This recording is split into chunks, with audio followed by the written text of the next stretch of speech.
बाबा बाबा प्लीज माझी समस्या दूर करा प्लीज बाबा. बोल, काय समस्या आहे तुझी? बाबा माझ्या आयुष्याला काय माहित कुठली तरी पण होती. माझं एक पण काम होत नाही. तुम्हाला सांगतो बाबा, माझ्या नोकरीपासून तर माझ्या मोठ्या बहिणीच्या लग्नापर्यंत सगळं अडवून बसले. बस इतकंच?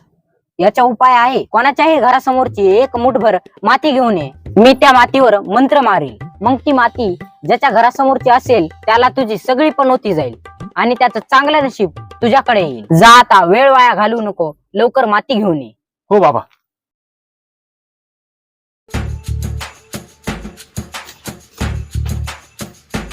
बाबा माती. अच्छा, दे इकडं.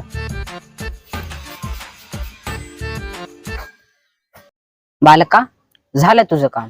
आता तुझी सगळी पनोती त्याला जाईल आणि तुझे चांगले दिवस येतील. हॅलो, बोल नाही. काय ताईचं लग्न जमलं? आलो आलो आलो. बाबा बाबा बाबा मी महान आहेत बाबा. हॅलो, काय आपल्या दुकानाला आग लागली? ए बाबा, कोणाच्या घरासमोरून माती आणलीस? महाराज तुमच्याच.